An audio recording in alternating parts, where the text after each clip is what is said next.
Hello, everybody, and welcome to Season 3 of Crendimented Actual Plays. My name is Kaleb Wade. I am your MC, the voice of all the NPCs, and, just a regular fun person. I don't know why I said that.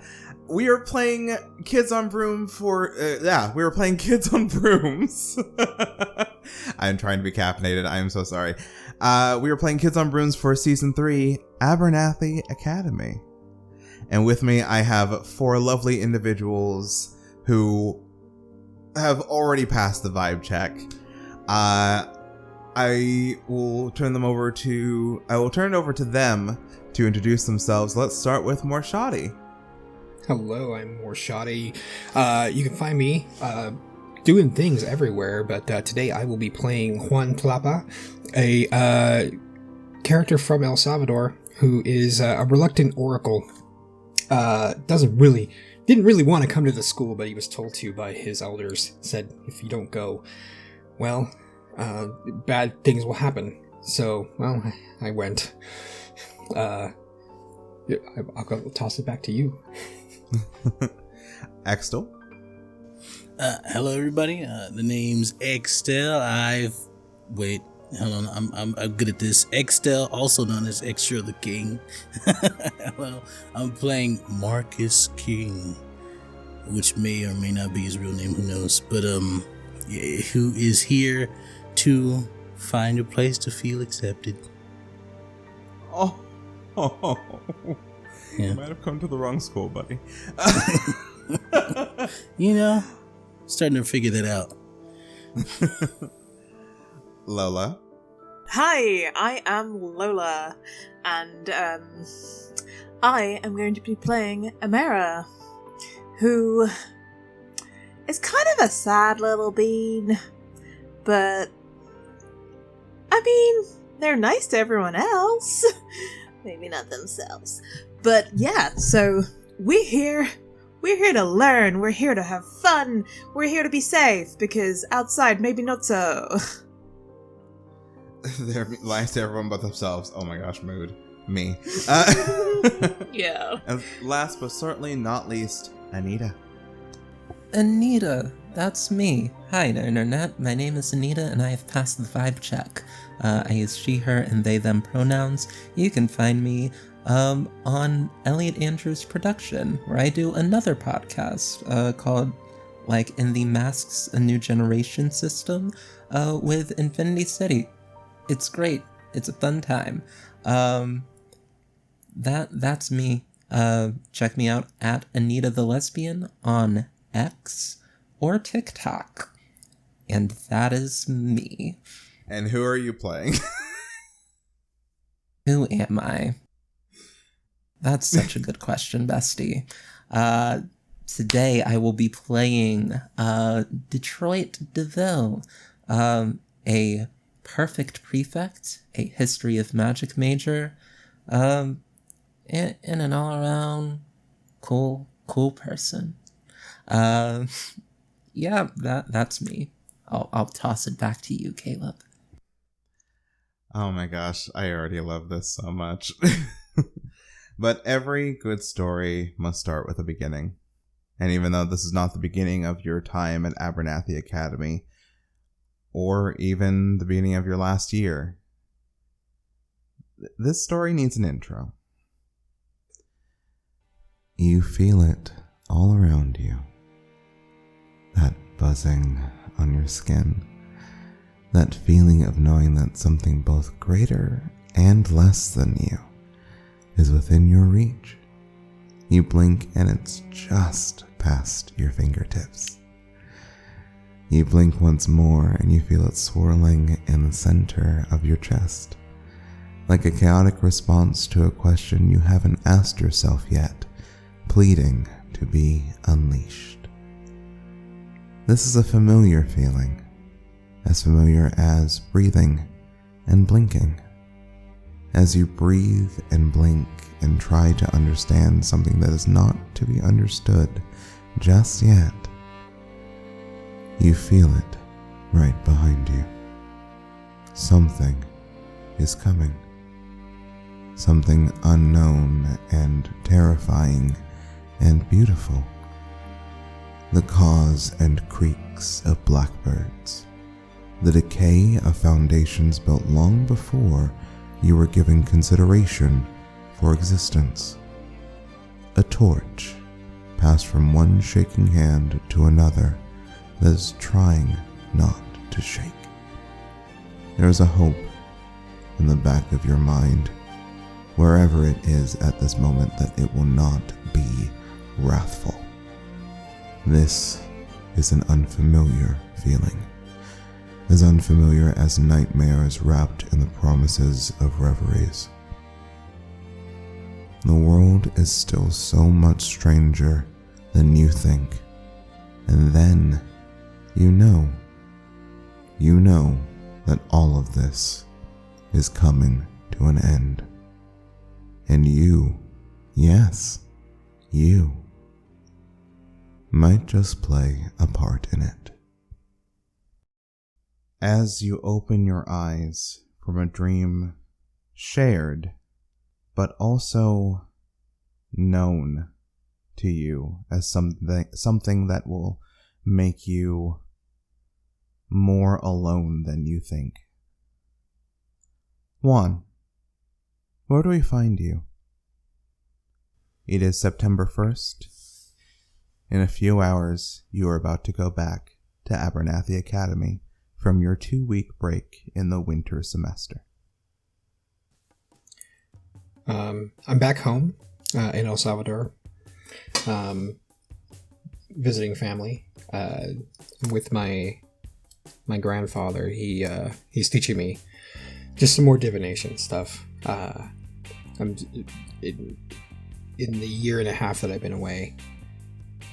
I've learned quite a few things, but it's all very structured. It's all very, make sure you dip in this and do this and cut it this way, but it's not natural. It's very you know, it's just, you gotta just like, you gotta pinch it and just be like, no, just a little bit more. It's like, you know, you got that Spanish sniff, you know, it's like, yeah, exactly. No, that right there is fine.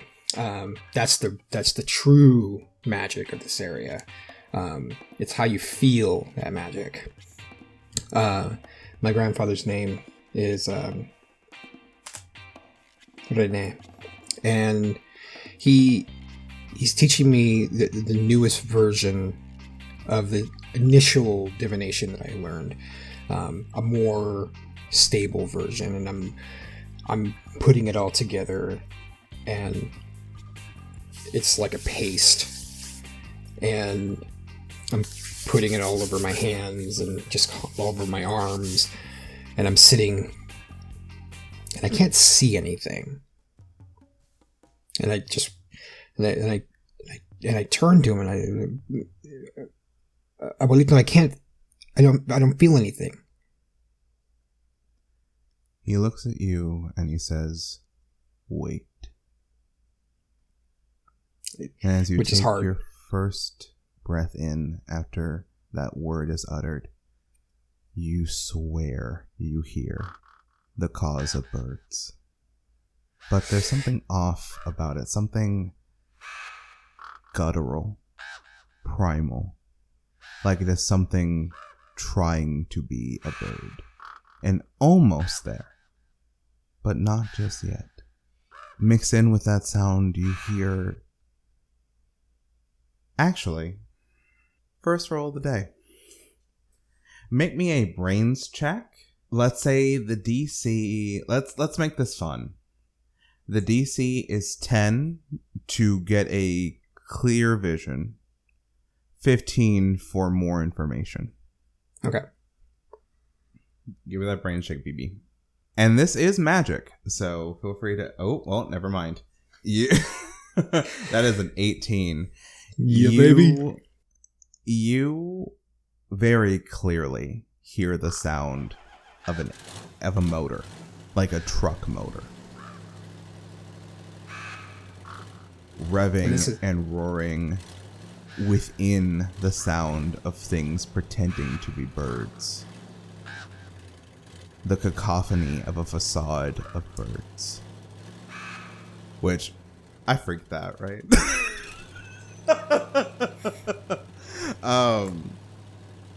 You know that it's coming. You don't know when. But with the dream that you had, it's something... The bird sounds. It's an interesting connection. You know that it is specifically not coming for you. It's just coming. Perhaps while you're at Abernathy Academy. And as this vision clears from your mind, how do you feel? I wake up and I'm, like I got, like my ears need to pop, like, oh. Yep. I think your grandfather just like gives this knowing and like very sweet smile to you.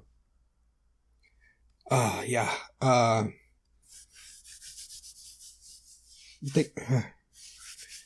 hungry. Do you know how many? Let's go get something to eat. Like a hearty chuckle like comes from him as he sort of like pats you on the back, like first time. like you get something to eat. It's all your favorite foods. Like your family knows that you're going back today, and it's sort of like a blur of like this warmth and love and comfort. You know that they're here for you, and they'll always be here for you, even if the fear of the future has told them otherwise.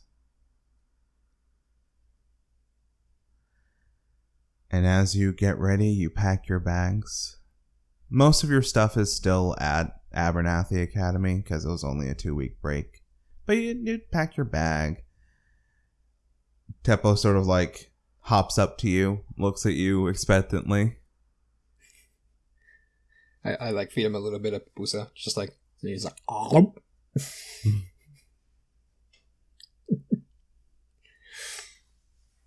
As I'm like packing everything up, I've got like, I pick up my, what would be normally a wand, but I wands are those New England witches. Yep. I have what is culturally appropriate for me in the area that I'm in, is obsidian wrapped in like a dogwood, wrapping around it, and that's just I've rubbed like almost like it's like a Tinker Toy, excuse me, like my thumb into it a little bit, and that's what I use, and I have that, and I put that right in my pocket.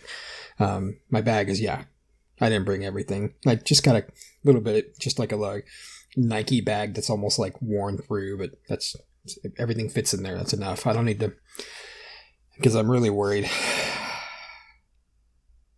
How do we get to school, by the way? I'm glad you asked.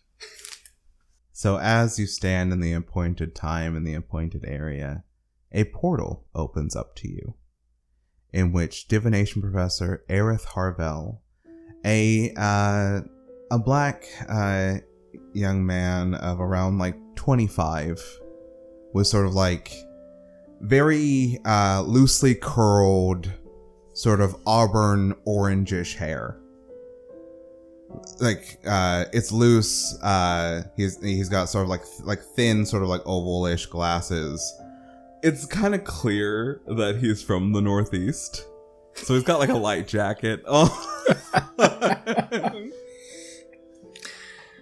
Yeah, and it doesn't generally get cooler in this area in the daytime below 90. The temperature seems to like not affect him. At least not. He's not trying to let it show. And he goes, "Ready to head back?" Yeah. Let me just say some goodbyes. Are you hungry? Because we've got plenty of food. You need something to eat? I'm good, but thanks. Are you sure? Okay. I'm fine. I head back and I give everyone a hug. I gotta go. I think as Juan's like saying goodbye, I think the camera kind of focuses in on Aerith, like sort of like looking at this sort of scene, and like a bit of sadness comes across his face. Like, not the sadness that is I don't have the sadness that is I miss my family a little bit. And maybe he shoots a quick text to his dad. One walk through the Arcane Avenue coming up. Come on. As I walk back with the big bag of like pupusas and everything with me. Like, cause I'm not going back there without this. I think Aerith laughs as you two walk through. The Arcane Avenue is a pathway that the Academically Arcane know. By focusing their spellcraft and using very, very complex sigils and rune circles, they are able to access this sort of like partway place. Along the Arcane Avenue, there have been people who have like made shops, like making sure that like people have like what they need. It's sort of like a stopping over point where you to where you need to go. Sort of like how in Marvel Comics Magic uses limbo with her stepping discs as sort of like a stopping off point before going anywhere. The Arcane Avenue is this for you. You could learn how to access it, but I want to ask, has one considered learning how to access the Arcane Avenue?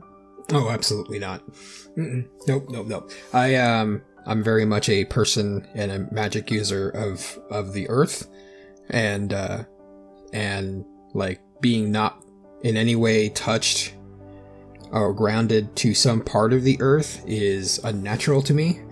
Even though I am a magic user, that is just part of the natural world.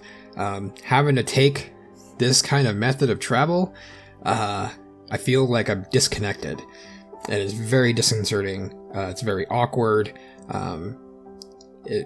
Even though we're solidly in place, I feel like I'm going to fall off even going up. Like the sense of like I'm going to just fall off the platform, and even though I know I'm not. As you're walking through, you see all these like students, all these people, all of these like maybe like, oh, I need a new wand, or oh shit, I need a new book, you know, like before the semester starts, or oh shit, I didn't do the reading. Like everyone's sort of like buzzing around, like it's this avenue like full of people. And as the two of you are walking, Professor Harvell just sort of looks at you and goes, "You all right?" No, I just want to get to the school. This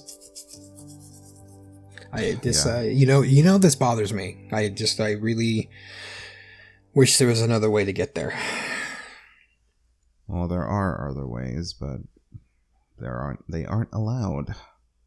Yeah, I know. I know. You kind of see it kind of bleeds through a little bit. Professor Harvell like kind of hates the fact that this is the only way in and out. He just sort of like rolls his eyes like, look, I wish there was another way, kid. I do, truly, just to spare you this. No, I understand, Professor. I understand. And Teppo's on my shoulder, and I grab him and put him under my hat because we're passing by the pet shop. Teppo's like clinging on to your skull. Teppo does not like this place either. As you two are walking through, Marcus, where do we find you? Are you on the Arcane? Are you in the Arcane Avenue? I think Marcus is also at home at the beginning, waiting. I think he's in the middle of working out, so he's like in his like garage, and he's just shirtless, and he's throwing haymakers at a punching bag, as he's just kind of like building up a sweat. And he's just going. He's kind of mindlessly doing it. Like I'm letting out some frustration. Something I probably had pent up all last semester.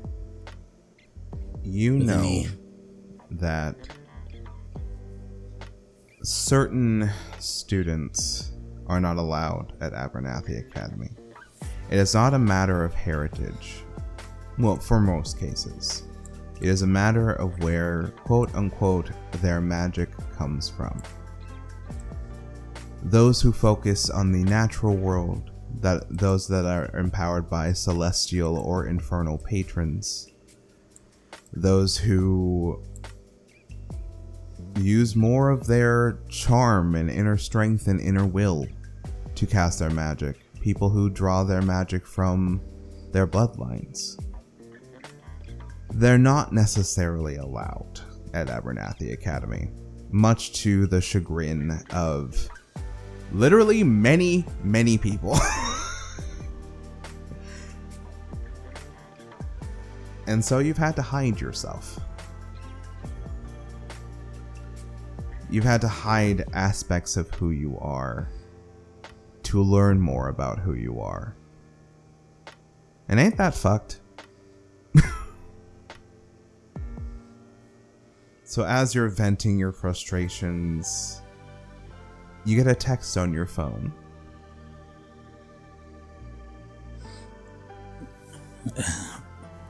I stop as soon as I hear the buzzing. It's probably on vibrate.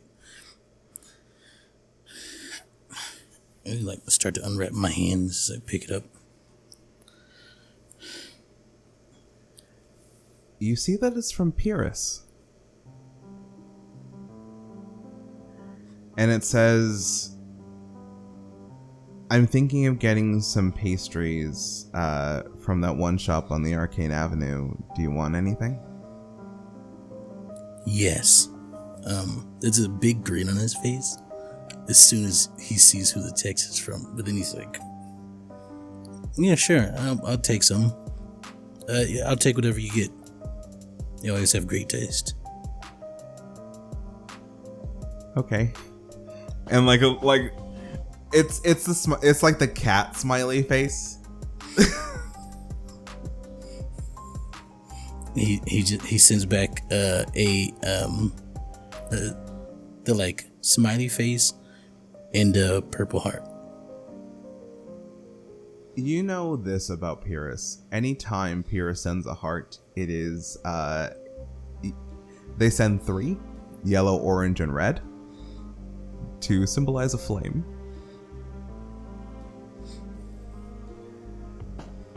They then send you a picture of like the kind of like huge bag of pastries because they know you burn a lot of calories. I think the both of you do. So, fair, yeah. So, it's just a picture of like them like smiling. The picture shows like a young, lighter skinned black young person with bright orange curls, like sort of like pulled up into like a high bun, like these sort of like gold glasses with a gold like choker and necklace combo. They're just sort of like giving like a nice little grin to the camera. That says like target acquired. I just send the like side, the like rolling laughing emoji with the tears, and then I say, can't wait to eat them. Make sure you save me some. Well, duh. Why would I eat all these by myself? Well, I know you could. I don't burn that many calories, loser. Alright, well, I gotta get ready. I'll see you later. Yeah? See you around. He like puts the phone down and he kind of like, he does that like heel click. He's just like the jump in the heel click after. He's like, yeah, yes, it's gonna be a good day. And he's like, Rocky? your snake sort of like slithers up and twists around your arm and then around your neck, sort of like a scarf, and sort of like nuzzles up against you. I nuzzle back and I go, it's time to go to school. Another semester of pretending. Rocky looks immediately like, ugh. There's a sort of like look that Rocky gives you says, "Is that fucking cat gonna be there?" Yeah. Oh, I know what you're thinking. Yes, the cat's gonna be there. I'd like to point out Marcus he's about 6'2", and he's rather built. He's very well toned and kind of muscly, like more so like a fighter than a like muscle person. But there's a spread out, and it's not straight. It's kind of jaggedy. It's like almost like something was sprinkled on his chest. But there's a line that goes from like a little bit above his collarbone all the way down the middle of his chest of like scales that are blue. And he just kind of like feels them. He's like, are they spreading? Oh gosh. But then he puts on, he goes to take a shower first because he's sweaty. And then he puts on. Rocky sort of like slithers off. He's like, "Ooh, you're gross. You're gross right now." I know. Hey, you're kind of slimy too. Don't do that. How dare you come for me for my natural? But then he puts on his clothes and he's kind of looking in the mirror and just going, all right, a couple more years. I can keep it up. Yeah.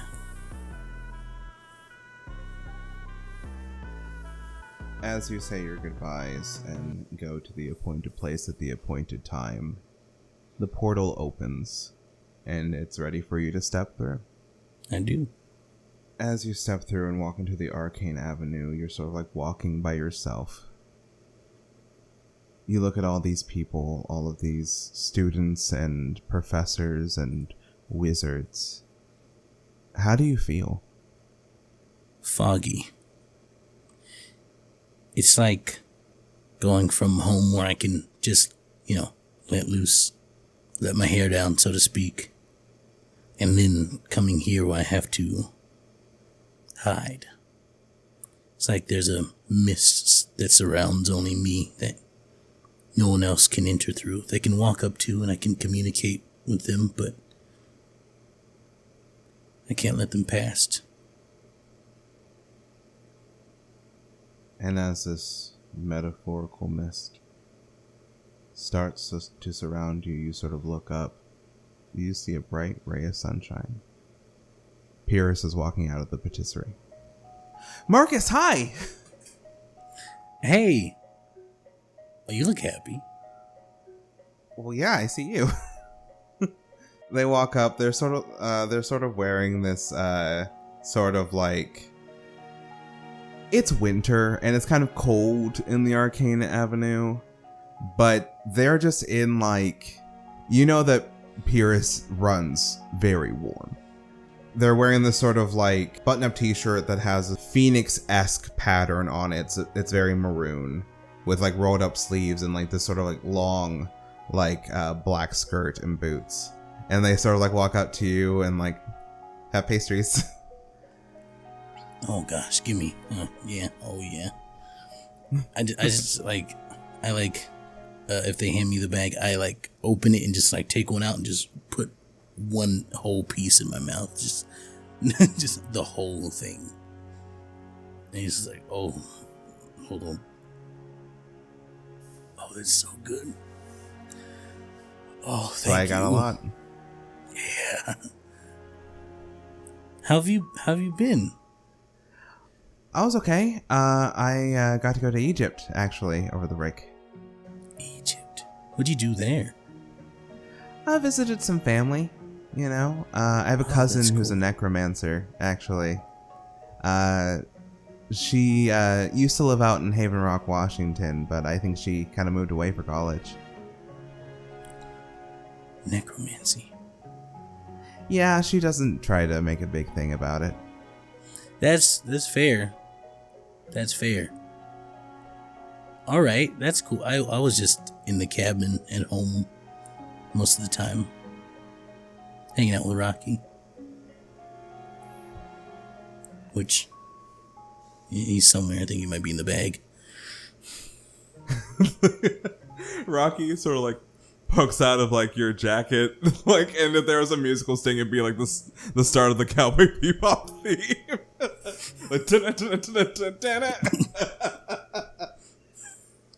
What do you? Oh, he likes to hide, but no, it's good to see you. You want to walk to? Of course. Yeah. Yeah. Do it. It is then a cardinal sort of like flies down and lands on Pyrrhus's shoulder. This is their familiar Ember. I feel like Marcus is like, oh hi, Ember. He gets real close and like chin scritches. Ember loves the shit out of you. So as you two are walking and talking about like what happened over your break, Pyrrhus is like going over like how they had to do an impromptu performance, unfortunately, because their parents like, oh, do your thing for your family, and it wasn't great, but they aced it. As you two are walking, Detroit, where do we find you? Oh boy. I think Detroit, like, is waking up from a very scary dream. Not sure if it's a nightmare, but a very ominous thing. With To be clear, cat all of you had claws. the dream that I described at the beginning. Yeah, like she wakes up with cat claws just resting on her top lip. And as soon as she, like, wakes up, there's just a light scratch. It's not enough to, like, draw blood or anything, just to be like, why are you sleeping and not paying attention to me? And Wake up. I think they just, like, wake and are just like, nigga, get off my chest. Oh, God. Cat sort of like very like pointedly sort of like prances away. You know, how many times have I told you, at least let the alarm ring before you... How many times? Cat kind of gives you a look. This is how many times I've told you. I don't give a shit. Yeah, I know you don't give a shit. Like, it's fine. I got it. Like, they're gonna get up. First things first, they're gonna fill Cat's bowl, because my familiar will not let me do anything else at the start of the morning. Then, like, go through the litter box as well. And just, like, go through, like, start with getting ready and her day. She's really excited to head back to school. She has missed her house. She's missed, like, her studies as well. They really enjoy, like, researching and history and what they're allowed to study during their year. So, like, quickly going to the bathroom, brushing teeth, like, doing hair, like, all that stuff. Sort of like, yeah, I think they are comfortable enough. Well, no.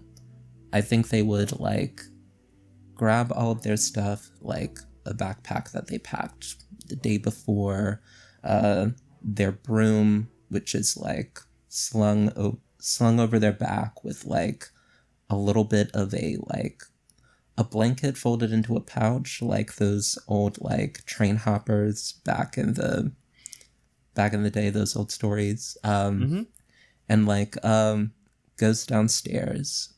So kids, train hoppers. I'm kidding.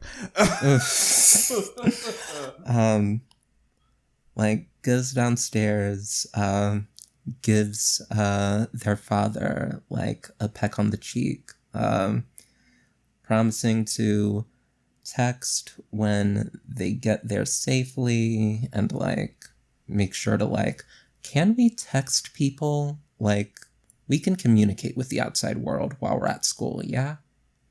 Yes, with stipulations. Cool. Will whatever, like, whatever There sort may of or may... ritual... You know what?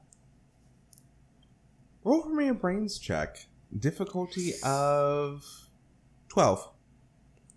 Okay. Brains. That's fine. Gosh. So yeah, we'll just roll brains. Certainly doable. Your brains is your D20. Hey, gang. You succeeded by 5 or more, so you know exactly that there is a spell that can circumvent that. Perhaps you already have it on your phone. Oh, absolutely. I probably figured that out. You're free. You have a VPN. You're fine. I probably figured that out end of first year and was just like, you know what? No, I can't be spending this long without, like, texting the family, let them know I'm okay. I have a question for you then. Since you figured it out at the end of your first year, did you tell Jane?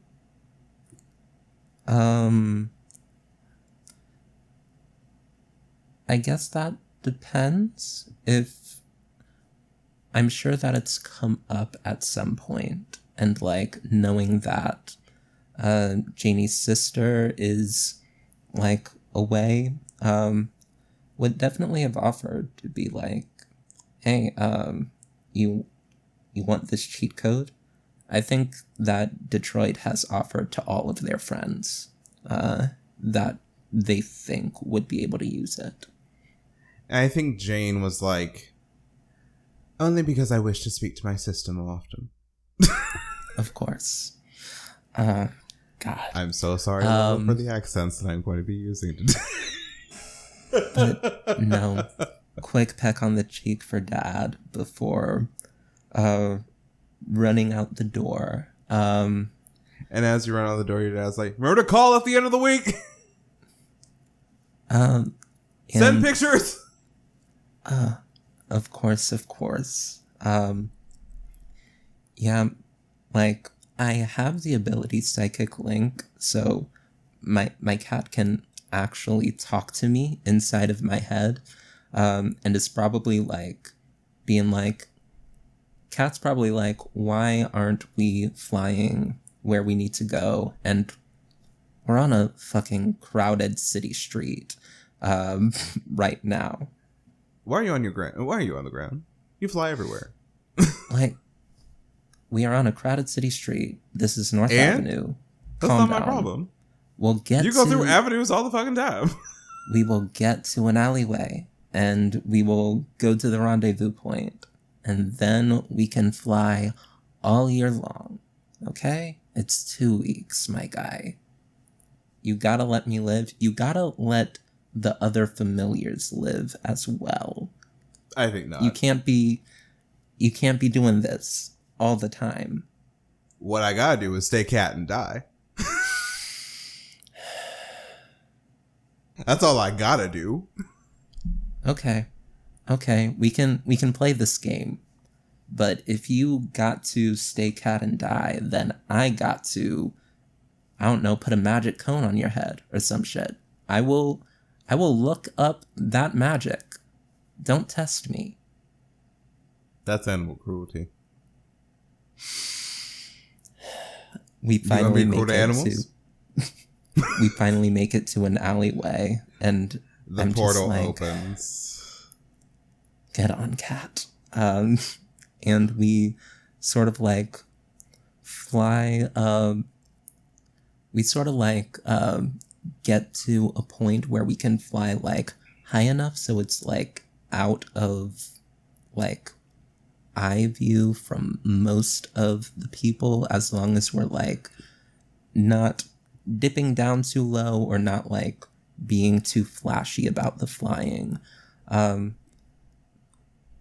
the rendezvous point that Dee always chooses is like the top of Cal Ripken Stadium. Detroit really loves to like look down at Baltimore City and just like, that's where she grew up. She likes like breathing it in, looking at it before going off to school. And as you go off to school and enter the portal into the Arcane Avenue, as you're flying and that sort of freedom is returned to you, you see a familiar face walking out of a bookstore. You see Jane Evenwood. Sorry, or rather, Janira Evenwood. She goes by Jane. With her older sister, Cora. Jane is around 5'9", lovely dark brown skin. Her hair, sort of like magenta, like curls are now styled in like braids with stars adorning it through way of magic. She sort of rolls her eyes at her older sister, who is just a tiny bit taller, and that's probably due to the heels. Very prim, very proper. Like arms behind her back, and it's clear that they're talking about something. Do you try to listen in? I feel like, so let me also paint a picture of Detroit for the listeners. Detroit is like pretty Detroit is pretty normal looking for magic school. Like definitely compared to Janira and her shifting hair and her like all around like ethereal energy. A much more like down to earth presence is the vibe that you get from Detroit. Like very thick glasses over some like dark brown eyes. Blonde sort of like 3C hair that is cut pretty short, but also like not really done up in any like particular style or fashion. That's just like it hangs. It's out of their eyes. They're fine. They're pretty dark skinned. They have like a gap in their front teeth. They wear like a collared shirt underneath a sort of green sweater. They I think as soon as they sort of see Jane exit the bookstore, will turn to Kat and sort of yell out a little like obnoxiously, so basically everyone around can hear. No way. Jane Evenwood is the hottest person in the entirety of Abernathy campus. I don't know what you're talking about. Oh, hey Jane. You're that piece of shit? Like, wow. Hello, D. Cora's just like... And Cora Evenwood, you're looking good. How have you been this summer? Hello, Detroit. I've been wonderful. Thank you for asking. And what are you fine folk up to this afternoon? Who's ready for school? I am so ready to get back. Well, my lovely youngest sister has decided to finally follow my footsteps and learn how to channel her magic through glyphs. Only because it's simpler and I think it's neat. New course of study. That's interesting. So is this like a minor, or are you changing houses? I'm expanding my repertoire. You would know about that, would you? gosh, like, I feel like Detroit is just like, just takes a little bit of a turn in the conversation, and it's just like, I'm sorry. It's a little bit overwhelming where I'm preparing to go back to Eternal Winter in Abernathy Academy, and you are just looking summertime fine today. And it's distracting me a little bit. I think we see Jane blush and look away, and Cora's just like, to play the doting older sister, we probably should get you both to campus, so shall we? And we'll be like, after you. And Kat is probably like talking psychically. Mad shit! Detroit. Mad shit! Absolutely. Ooh, but we'll summertime fine, really, girl. And as you show how horrendously down bad you are for Janira Evenwood, Amira, where do we find you? So, like everyone, Amira woke up after that dream, but decided to channel it into something.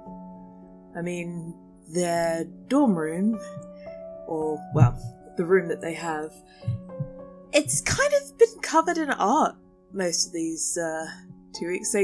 Every time that everyone else goes away, they take the opportunity to spread out a bit. And so they've got another canvas on that easel, and they're just kind of laying down some broad strokes and outlining what could be some finer details, but it hasn't come to them yet. It's that ominous, ever-present feeling of something. Something is coming, but what? And as you're trying to focus on this feeling, this sort of ethereal, what the fuck is coming? A knock comes on your door. Yes? It's me. It's, Oh. Professor Bell. That's so weird. Joshua. It's Joshua. It's fine. It's fine. They'll get up and go open the door. Professor Bellwether is a 5'9" black young man around approaching his 30s. His hair is sort of loose in these sort of like coily curls that are dyed blue near the ends. Would you like to describe your character? Yeah. Laura? So as Amira opens the door, what Joshua would see is a dark-skinned kind of 5'6", so shorter, 5'6" person with cropped, cut relatively short 4C hair that is pretty bright blue. They're not very ornamented. They've got some glasses on their face that these ones are a little bit they've got some tape on the sides of them just holding bits together, and some paint stains where they've started falling down the nose as glasses are wont to do, and they've been pushed up with fingers that have paint on them. These are the work glasses, as it were. But they're wearing just some paint-covered overalls as well. At least let me fix those glasses for you, kiddo. Oh, I've got another pair. It's fine. These are just the ones that I use when I'm working. You know? Still, if those work glasses break, you don't want to mess up your other pair. Come on. And you can kind of see he's dressed kind of smartly in this sort of white button up with rolled sleeves, a black vest, black slacks, and sort of black boots with a bit of a heel. And were we supposed to do something? Am I supposed to do... Am I late It's the for start of the something? semester today. Kiddo. Okay. You gotta get all nice and dressed for, seeing your friends again. I know time's weird now, but...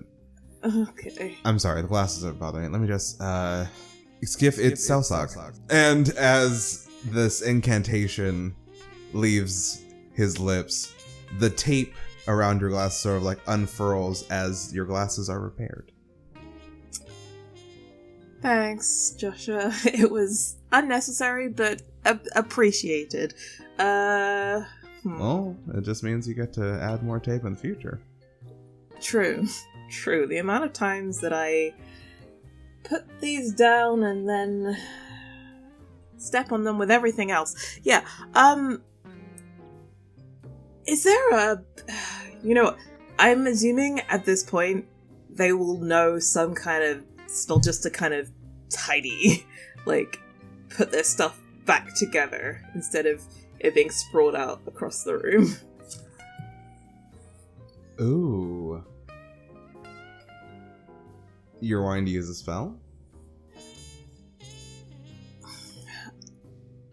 Yes. Roll for me. Do you want to do this quickly or carefully? How do they feel about this stuff? How do they feel about their stuff? I think that all of the paintings and the artwork that is currently out at the moment is all very rough and just kind of trying to make sense of things, but it's not really... it's not anything that they hold as super important. Those are already, specially packed away, wrapped up. So this is very kind of a quick kind of thing. So roll for me a flight roll and add a d4 because you're using magic. Mm-hmm. You've probably done this before, so let's make it a 5. Okay. Oh, wait. I should have clicked the right thing. Should I roll it again, or...? You can just roll a d4 to add on to it. Yeah. Yeah. I mean, you got it. Yeah, So, hey, yeah. You got it. Yeah.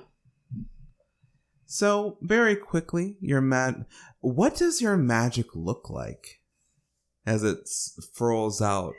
I think that their wand is probably lying on their bedside table or something, somewhat discarded because they don't need it whilst they're painting. So instead of channeling with their wand, they would do what comes to them naturally and innately. And there is just this slight glow, but because they're wearing kind of white overalls, you see kind of in between the paint splatters on overalls that just one of the tattoos on their arm begins to glow slightly. It's as if that's where it's coming from. That's where it's being channeled from at this point on their arm, because of course that is for direction and doing. As you're casting this spell, I want you to roll me a quick brains check, difficulty of 10. Okay. This is a snap decision. You cannot take half. Yeah. Taking half would not be good for me anyway. Is this magic or just a normal? Nope, just brains check. See if you see it. Okay. Wait, Hey. That can't be right. I can't see that. Oh, I rolled... That's 13. Oh, Absolutely. I just It realized. looks like I it exploded. explodes. I exploded. Let's Yo! Let's fucking go! I didn't even realize that it did it automatically. But I was like, wait. That's so cool that it does it automatically. Right? So that's hell yeah. Like, I have a D8 for brains. Yeah, as you're weaving your magic, you hear in the background. Shit. We're supposed to key jump. And as that echoes out, a light sort of shimmer, sort of like this sort of like blue sparkly shimmer sort of spreads across your room. And you know that Joshua is trying to obscure the fact that you are using your tattoos and not your wand. Oh, shit. Sorry. Thanks. Thanks. Again. Just saving me today. Joshua sort of like steps into the room and closes the door.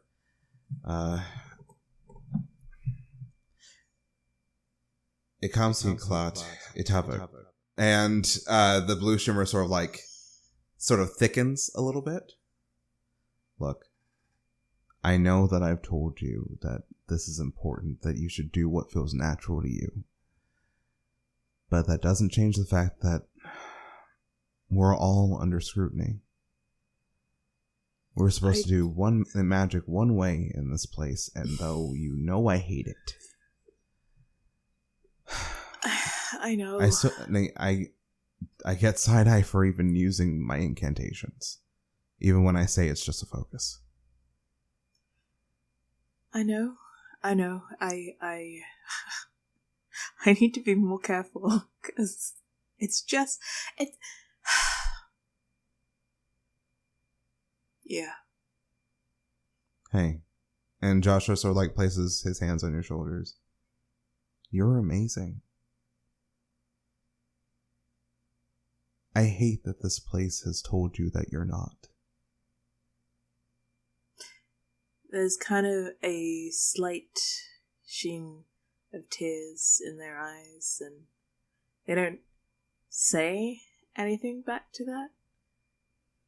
It's almost like they're acknowledging it's been said, but whether they're internalizing it or not is another thing. Can I hug you? I feel like I should hug you right now. Yeah, a hug would be nice. And Joshua just pulls you in for the warmest hug that you've had in a very long time. Mm-hmm. Joshua has sort of been your guardian in this place. The one who always speaks up for you, the one who always has your back. And over the time, you both have realized how alone you truly are at this school. But there's nothing that doesn't say you can't be alone together. Yeah. Okay, now wipe away those tears. And let's get ready for the school year. Yep. Because as he pulls back, you realize that he's crying. Okay. It's okay. It's okay. I got this. Yeah. Taking Merrimack here. And like a swirl of like smoke, like cobalt colored smoke, as if like a stage sort of effect, swirls around him, and no tears. Eye makeup perfectly done. Like makeup perfectly done. Okay. You ready? Yeah, just let me get changed. Yeah, I can't go out on these. See you in the main hall. Yeah. And Joshua sort of looks back. Let's sit down, ski jump, knee seat more. And like the shimmering aura that the room's had sort of like falls and dispels. And he gives you like one last encouraging smile before walking out. Yeah. So Amara will just get changed, and they're in their kind of typical school wear. It's a nice polo, but otherwise it's overalls. Like, yeah, there's no like style. uniform at the school, really. Yeah. So all of you gather in the main hall of Abernathy Academy. Snow is falling. winter has come. And as you all gather up, do you all find each other? By happenstance? Or are you separated?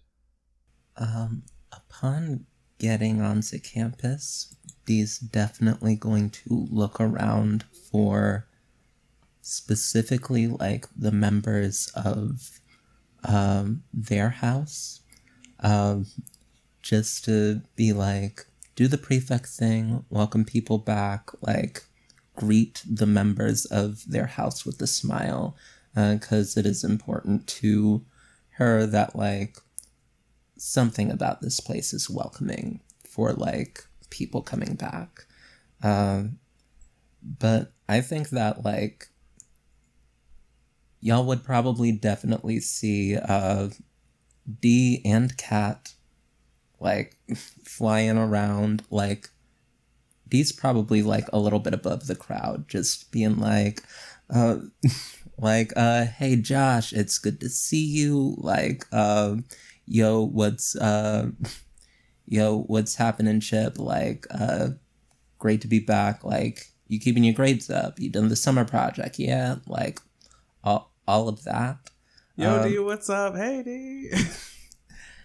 Yeah, and probably upon seeing Emera, or God, how do you pronounce your character's name? Emera. Emera. Upon like seeing Emera, we'll be like, hey bestie, and like fly down and just be like, oh, what's good with you? How was the break? You weren't too lonely here all by yourself, were you? It was great. It's kind of like, oh no, are people looking at me right now? I hope not. Yeah. Remembers that whole like, oh yeah, Amara doesn't like this. Will sort of grab your hands, be like give a dazzling smile and be like, it is good to see you, Emmy. I'm very excited for this year. And will continue just flying off and like continue doing the things. Oof. There's a look around and then just like a slight wave as you head off, but it's like, yeah, good to see you too. As you're flying around Detroit, you see Jane sort of surrounded by sycophants. One being another prefect named Tildy. And Tildy is just going on and on about how she studied so much when it comes to herbology and potion making over the 2 weeks that she just can't believe that we all know that kind of person. And Jane just looks, fascinating, wonderful, great. Like, just like, leave me the fuck alone, please. Why are you near me? Why has fate cursed me with you?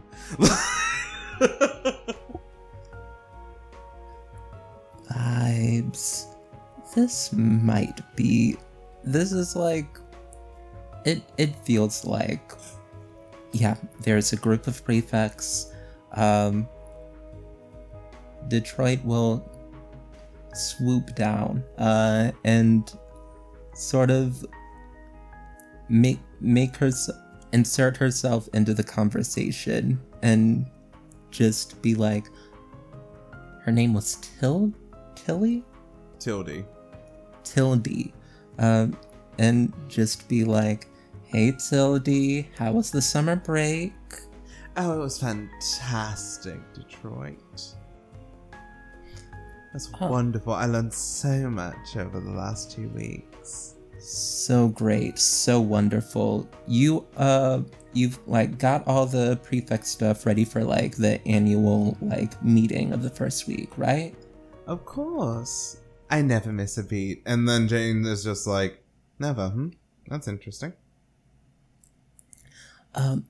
Yeah, what I'm trying to do is give Janie an out of the conversation if it feels like if she's like, this is too much, and it's time for me to go. I'm trying to like... Jane immediately just like dips out. Bet, and we'll just like talk logistics for like a good couple of seconds about like, yeah, I'll say that herbology is like a neighboring dorm to history of magic. So like just going through logistics for that, being like who's doing fall cleanup, who's doing spring cleanup, like talking about that. A few other prefects join the conversation. It is soon clear that within this like few seconds that you're talking to Tildy, that she has no idea what the fuck she's talking about. Yeah, like I think there's like a bit of a crack in the like. It seemed like Detroit was it was very easy for Detroit to be all like personable and everything, and now like talking to Tildy, who like has this responsibility and has had it probably for longer than Detroit has, and still doesn't know what the fuck she's talking about. Dee does care about this work, and feels a way about somebody just doing things. But yeah, that is basically how Detroit has been entering campus. And as you all sort of like settle and find seats, you see the various professors, Professor Bellwether, Professor Harvell, all the professors like of the other courses, including some of the staff. And at the podium, you see walking up this sort of, let's say 5'7", sort of older, I want to say she's in her mid-50s, mid to late 50s, early 60s, white woman with very severe facial features, like very high cheekbones, very like very sort of like not gaunt, but like sort of like inward cheeks, these bright blue eyes, and this shock of white hair. Headmistress Dulcinea Abernathy walks to the podium, and she taps her wand, which is this like lovely sort of like, it looks custom made, like sort of like cherry wood wand with various like sort of like symbols and like beautifully ornate runes on it. Sort of like taps her wand on the podium, and a silence falls over the crowd of students. And she points her wand to her throat as her voice is extended, and so that everyone can hear. Welcome back, students, to another semester at Abernathy Academy. As we all know, Abernathy Academy for the Academically Arcane is a place to foster talent, foster magic within the next generation of spellcasters. It has been an honor to be your headmistress for my entire tenure here, and I cannot wait what the winter semester will bring. Unfortunately, I must bring a bit of dour news to the start of the winter semester. Some of our students, unfortunately, have come down with a mysterious new illness that has blocked the use of their magics. We are investigating as quickly and as promptly and as severely as possible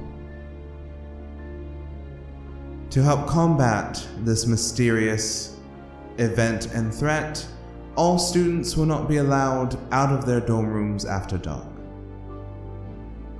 You hear a sort of like grumble and like, what? Like, what? Like, come on. Like, because like some of y'all just look up and see the stars. Some of you like go on nightly walks. Like, this isn't a pocket dimension. This should be safe, right?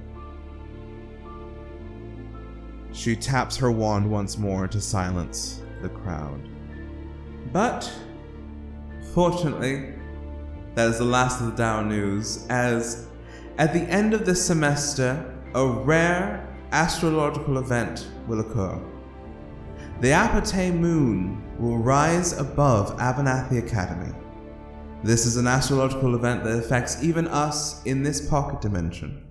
And to celebrate, we will be having... I need to stop reading the fucking chat. And to celebrate this wondrous occasion, we'll be having a formal, a dance to celebrate all that we've built and all that we are. As you know, I take the safety of my students with the utmost priority. You are safe here. You are safe to learn the ways of magic as they were meant to be learned. Enjoy your semester. And remember, a life without magic is a life worse off of living. Thank you. And like, there's just sort of like sort of like the clapping of like of everybody, and all the prefects sort of like make sure that everyone gets to their dorms, and they're sort of like talking like, what the what is this? Those who wish to, I would like a brains roll. Let's make this difficulty 13. Yeah, I think Dee would also like to look around and be like, does Dee notice anybody that may be sick and out that isn't present? 'Cause that's weird. Dee is making a mental note to be like, okay, the bulletin board is gonna have like condoms and like safer sex like diagrams and stuff, because like disease is gonna be a thing this semester. But like, yeah, we'll make that brains roll. All those who wish to, because as you're looking around, I will note that some of the professors are like, at the mention of the meteorological and astrological event, the Abernathy moon. One, you would notice this. Professor Harvell just sort of rolls their eyes, as if like really? Yeah, So, I'm also an astronomy minor, so maybe I would know about a moon. You can make a separate roll. Also take an adversity token. So I actually have a strength called Intuitive, where I can spend one adversity token to ask you about the surroundings, an NPC or the like. When I did hear about missing students, I would like to know who is missing, and like I would like to spend an adversity token on that. Do you have an adversity token? We all start with 3 at the beginning. That's right. Thank you for keeping me honest. Let's see. Ooh, that was a 13. So Detroit failed by more than 5. Emerald failed by more than 5. Marcus failed by more than 5. All of you take an adversity token. You don't know what the fuck she's talking about. Cool. Abernathy Moon must be a new celestial event. That's weird. Seems legit. Yeah. Yeah. Did you want me to make another check? Okay. So for Detroit, you don't at the moment notice anyone that's missing. Like, no one's really popping out to you. That was your brain's check. Yeah, Emra and Marcus, you're just vibing. You don't know what the fuck's going on. I'm like, cool, we're gonna have a winter formal. I guess I gotta worry about that. I at the end mostly of just this. switched off when the headmistress was talking because. Ugh. That is so valid. You're like, that person. I mean, just, I'm you know. here because I need to be, but. So Detroit, make another brains roll for the astrological event, and this will be a 10 for you. And you can take half if you'd like. Oh, yeah, I will have it, because, yeah, I feel like Detroit is a studier, and would definitely have that info. We'll get to that in a moment. Juan, what was the diversity token thing again? One sec. When they mentioned missing students. Missing people. Yeah, my diversity token is just looking at my surroundings to see who was missing, because this is the beginning. Everyone should be here.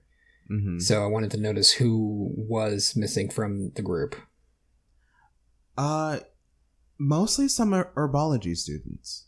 Like, students that some herbology majors, maybe a divination major as well. About 5 students are missing. Okay. Yeah, I would definitely notice those students missing, because that's like herbology and divination are my majors, because those are like the things I'm very much interested in. So I noticed exactly who's missing. And I'm like, wait, what? I cared nothing about what... I did not even pay attention to the second half of what they said about something formal, whatever, but it just went right over my head, because I'm like, where are they? And I started like pushing my way to the back of the room or back of the plaza, because I'm like, I gotta get better. I'm a 5 foot, 5'3" short king. You're a short king. So I have to like. Would you like to describe Juan real quick, since you didn't get a description? Yeah, brown skin. I'm about 5'3" or so. Like black hair that I have up in a kind of a man bun. My normal clothing is just like a jean jacket with very colorful shirts underneath. And to describe my little frog, I have like just a little frog that I found in the forest. And he's got these strange starry eyes, but he's got a bump on his head, because I'm guessing he got bumped at some point. So I have a little Band-Aid on his head. Cat fully scruff on my chin. What was that? Cat fully concussed your. Oh yeah. But yeah, so like I said, I'm 5'3", 3.5 if I stand up straight. As I'm pushing my way to the back of the plaza, I'm having to like elbow some people in the ribs to get through. So definitely didn't hear the last part of that. And as you get to the back, what are you doing? I get up on. I think they have these like planters, and I just get on top of them, and I just kind of look over everywhere where I see Detroit still flying around, and I just. It is just kind of roll my eyes. That, oh no! More students are missing than you thought they were. It's not 5. As you look around, you scan the crowd for familiar faces you've seen over the past few years. It's about 15. Oh. And the school's population isn't that big. It's about like 200 people. Yeah, that's a lot of students. Are they all herbology and divination, or is it a kind of cross more? It's mostly herbology. Huh. Some divination students, an astrology student here or there. Is that like your maybe entire one house? Or two. It is mostly the herbology house, yes. Some sort of bright stars of flying and dueling as well. I mean, that's no big loss. The flying ones, yeah, that's fine. Not this. The beef that you have. It's just like, oh no, the herbology house. Oh no, oh no, the divination house. So go ahead. No, go ahead, please. So as you get this and you make a note of this,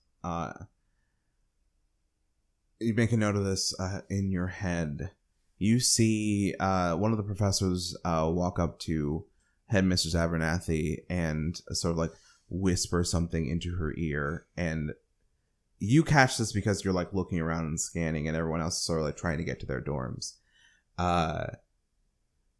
She looks a little shocked, and the two rush off down a corridor. If you'd like, you can try to follow them.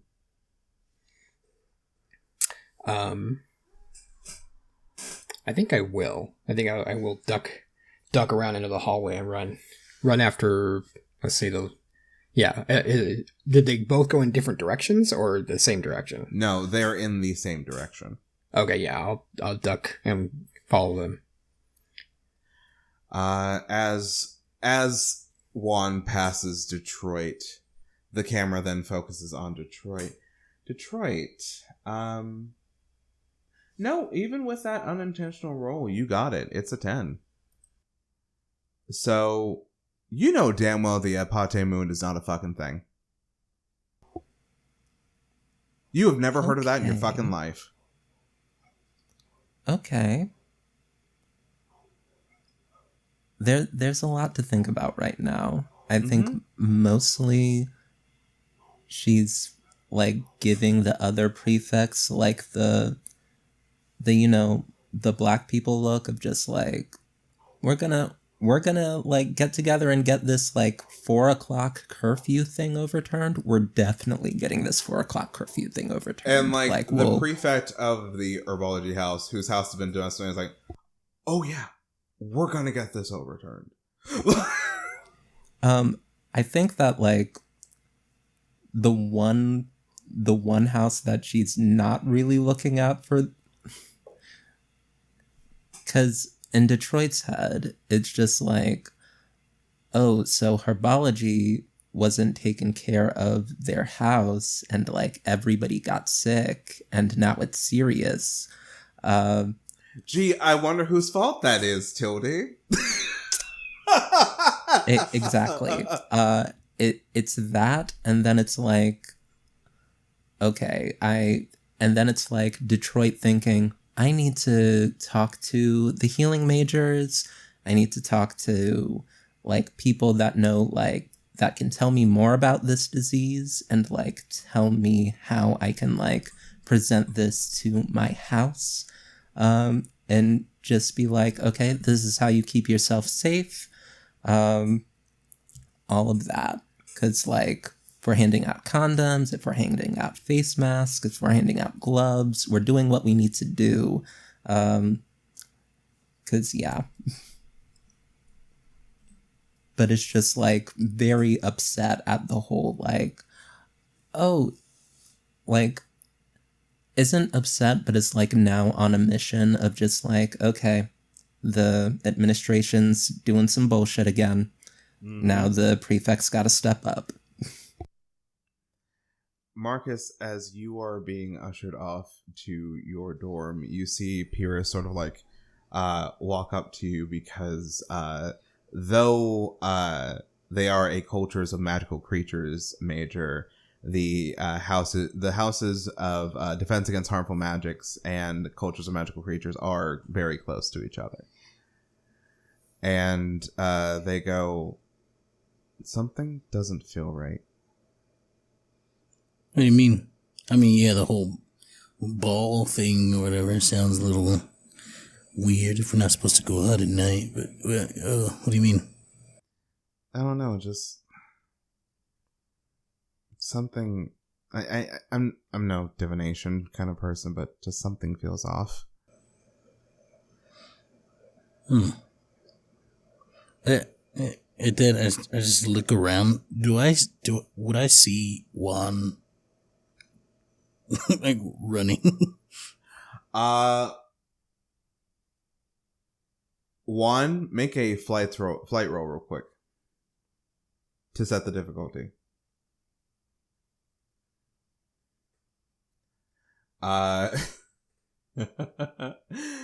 It's doable technically if you make a lucky break. Marcus, make a brains roll. Oh yeah.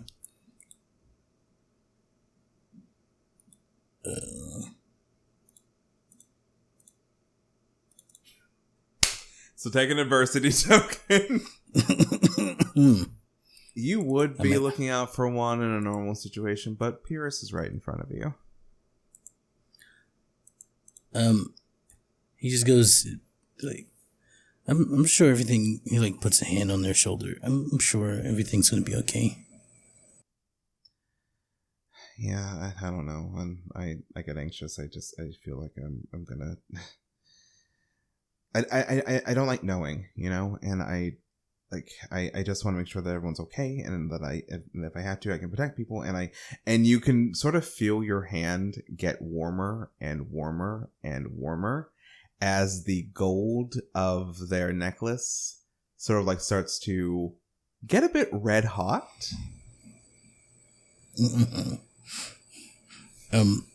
And like the tiny, like the gold like rings on their fingers also.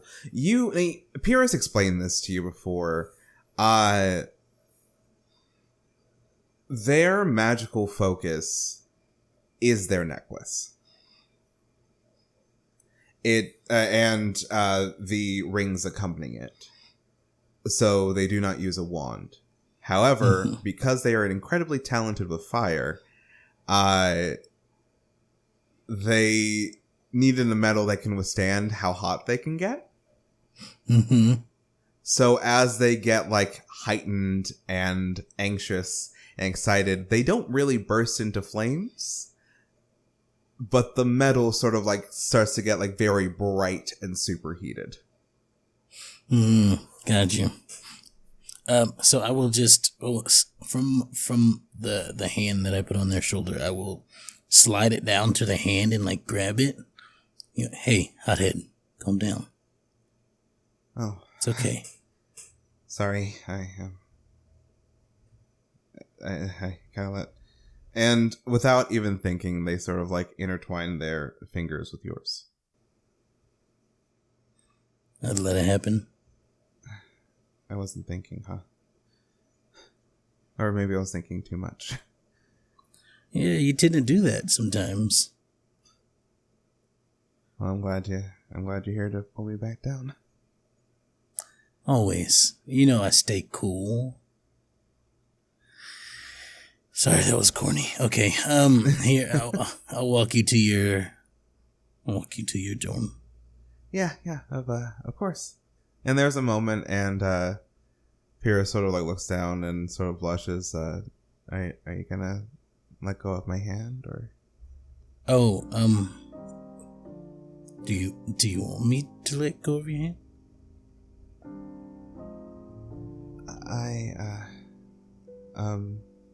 And then someone walks up like, "Hey, Pyrrhus, come on, we gotta go." I was like, yeah.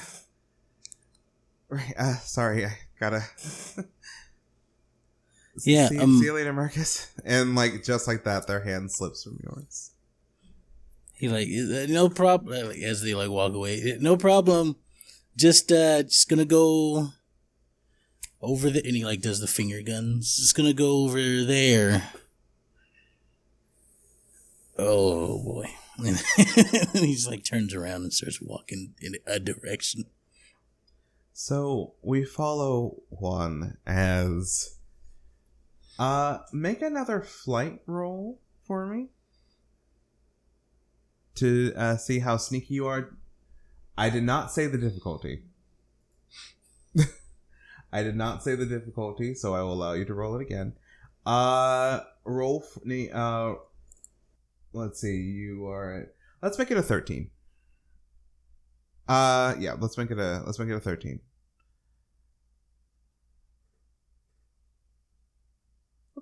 Okay. So you're pretty damn sure you're being sneaky. You're a short king. No one notices you. It's sort of like that. It's sort of like, it's got the vibe of like Kronk in The Emperor's New Groove. Oh yeah, it's all coming together. Without the singing, but like somehow Teppo has a balaclava. As you sort of peer around the corner, and you see Dulcinea Abernathy in a hallway with this 5'10" man with sort of medium brown skin and dressed in sort of like these sort of like very like flowy clothes that seem kind of 70s inspired. What's more noticeable is their shock of like these deep violet hair that's sort of like big and curly and like sort of coming down like to like their shoulders. They've like sort of like folded their arms across their chest, and he goes, "You do realize that one of your professors is my godchild, right? That we talk to each other?" Whatever you're insinuating, Mr. Evans, I'm not insinuating anything. I'm saying that you're going to regret this course of action. You can try and fool the outside world as much as you want to think that this is the right way to learn magic. We both know that is not how magic works. I understand that in Blackbird, Washington, that you have a different way of doing things. Don't you dare try to placate me right now, or condescend to me. I am older than you by a few centuries, Dulcinea. This man does not look older than 27. This is my one chance to tell you right here, right now, don't do this. And I'm only here because your friend, or a person who considers you a friend, remember her, Cherish? She actually still gives a shit about you. Dulcinea sort of wanes at that. But it's not my fault that the future she saw wasn't in the cards for me. Now, I do love this chat, but I think it's best if you leave. I have a semester to handle. And as Dulcinea sort of like walks past this man, Mr. Evans, his eyes look to you.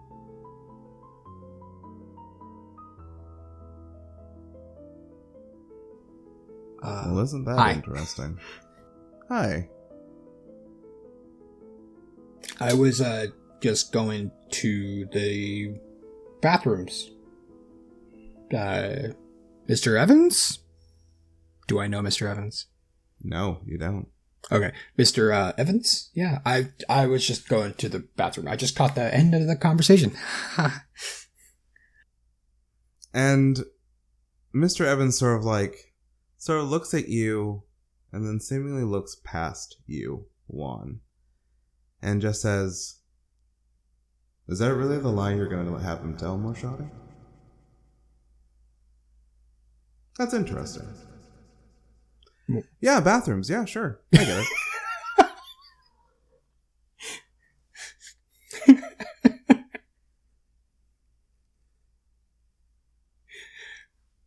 Wait, did you just fourth wall me? Okay, alright.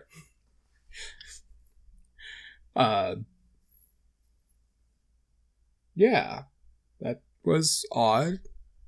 Okay. Don't worry about it.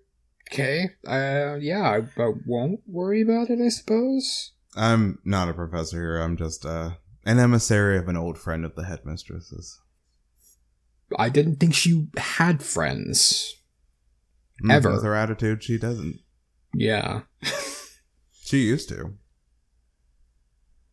I thought she was born angry. That's kind of what I figured. Yeah, well. Personal beliefs often change us into versions of ourselves that aren't great. And I think you disagree with some of those personal beliefs. Oh, yeah. Yeah. No, absolutely. Yeah. Yeah. That's a for sure. Well, if you're ever in Washington, there's a certain State? road you can...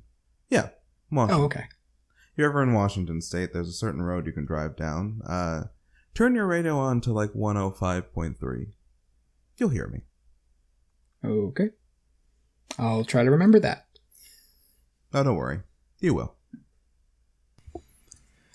I feel like close to the end of this conversation, I think both of the people in the scene sort of hear a bell just ringing. And as Kath's like, directly behind. My hat just starts going. My hat just starts jumping up and down. I have to go. Sorry. I really. Yeah. Thanks for the recommendation. Do you have a podcast? And you know what? Never mind. I'll see if I can find it. Thanks so much. As I run down the hall. ask Professor Arbel about his godfather. Oh, will do. And Kat will see this, but Juan will not. Mr. Ty Evans will sort of kneel down towards the cat and just go, "You're one hateful ass cat, and I respect that. You better protect Detroit, okay? There are some dark things coming." And the cat's just like, "What the fuck?" It's probably just worried about, like, dang, this fucking bell keeps on interrupting my stalking. Detroit, you get the feeling from Kat that Kat is looking at something or someone incredibly powerful. God damn it. And if you were to focus just for a second to see through Kat's eyes, you would see this sort of like 70s kind of inspired outfitted man sort of walk with his back towards this cat as he then just dissolves, may not be the right word, but as his form just sort of like breaks into several violet and blue butterflies. I'm just gonna think in Kat's mind, I really hope you didn't turn this man into butterflies. I ain't that fucking powerful. What the fuck? Good. This man turned into fucking butterflies. Do not touch the butterflies. Do not try to catch the butterflies. Don't eat the butterflies. Don't. Those are magic butterflies. I ain't fucking with magic butterflies. Love that for you. Why did you go off? Get back here. God, It's a smooth 2 hours before Kat comes back to you. Of course it is.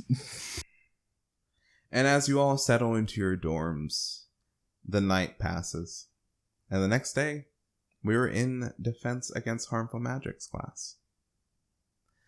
Taught by Professor Joshua Bellwether, who is in like the same sort of vibe of outfit, sort of like vest, slacks, but like maybe like a different colored button up, usually either white or blue. As he is sort of like pacing in front of the class going, "Magic is something that may not always be understood or may not always work in the ways that we imagine it. But the thing is that it always works. It is something that we can understand, that we can utilize, that we can have a connection with, but we cannot truly control. It is not a tool that the smartest mind can subdue. It is a force. It is a part of this world, like gravity, oxygen. And to believe that you can control it or subdue it with whatever harmful intention that you have is foolhardy. Now, I know that we're getting on the end of time for today's lecture, but I wanted to give you a gift. A little bit of magic in the working. I've been working on this throughout the 2-week break. Tenarg Matla sa Airbain Namak Ganikuf Esnes. Congratulations, a mechanic is unlocked. You all now have access to the common fucking sense die. Aww. Anytime that you look at magic bullshit and you go, nah, fuck that, I'm gonna solve it with common sense, you can add a d6 to your roll. Thank you, Abria Iyengar. You feel a calm determination fill within you. That whatever may come, whatever strange or odd happenings that are going on during the semester, with a level head you can take on any of it. Now I know that we're running out of time, but I do wish to have an example on what control can do with magic. Not subduing, but control. Could I get Pyrrhus and Marcus? Could you step up to the front real quick? Yeah, on my way. He just kind of stands up and walks confidently up to the front.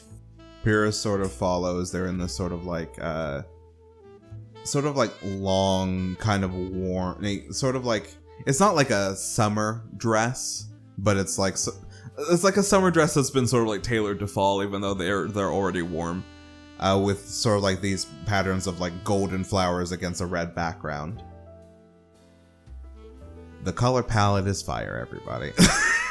I support it all day. Now, Pyrrhus, you're the person with the highest marks with our dueling team, is that correct? Yes. Yes, it is. I don't want to brag about it. No, you're incredibly good. Don't let anyone ever try to sell you short. Many of us have been told that we should sell ourselves short for the betterment of someone who is going to profit off of our work anyway. You're very talented with fire. It's kind of my namesake. I want you to launch a few spells at Marcus. Don't burn him. Oh, is that all? And it's at that moment you kind of realize, like, if it's fire, Pierce is like, what, like it's hard?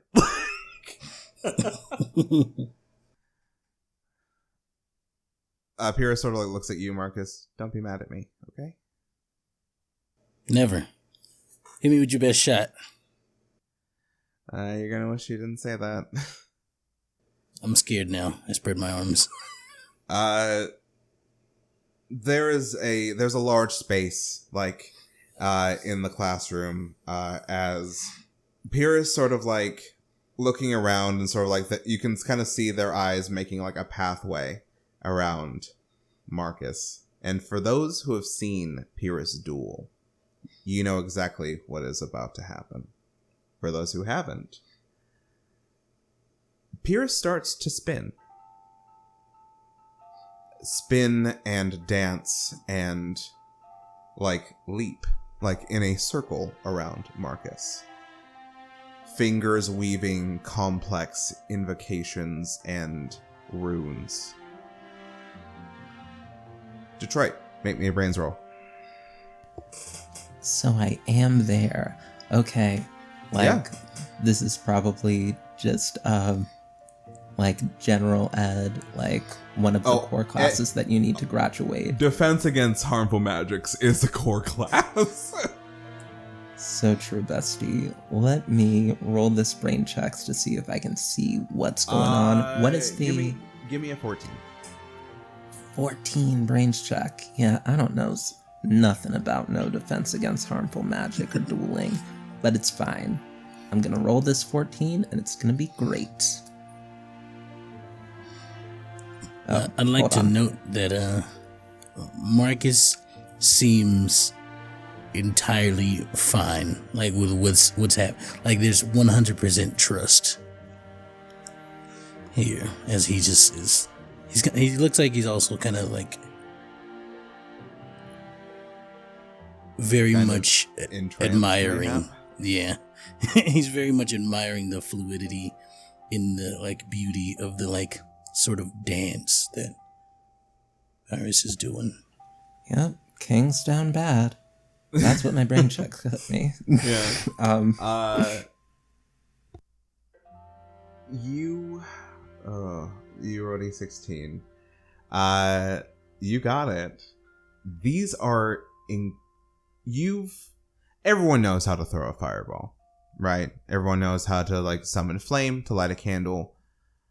The way that Pyrrhus is moving their hands to trace these sigils,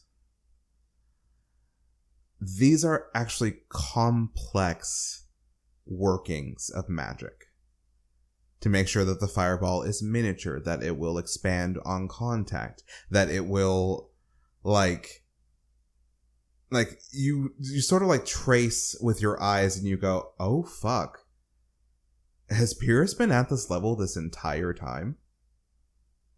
This is like post-grad magic. And Pyrrhus is making it look effortless.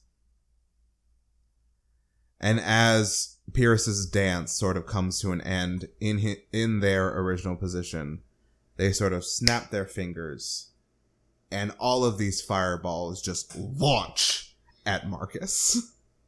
This circle of like miniature fireballs that then expand and explode on contact, but do not leave the circle that Pyrrhus has traced. The fire spreads and spreads and spreads and comes maybe an inch from Pyrrhus's face before recoiling into a singular mote of flame. You did not feel any heat, Marcus, at all. You're not even singed.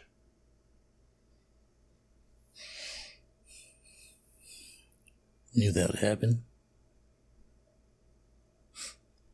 And as the singular mote of fire is just sort of floating in front of you, with a flick of the wrist, Pyrrhus makes it shape into a flower. How long have you been studying that, Pyrrhus? All my life, Professor Bellwether. Control is something that I hope to impart upon all of you. Yeah, Dee's just gonna like start clapping. Like, that was cool. Jane's also gonna start clapping. That was fucking awesome. Like, everyone just like sort of like cheers, like, woo, like, fuck yeah.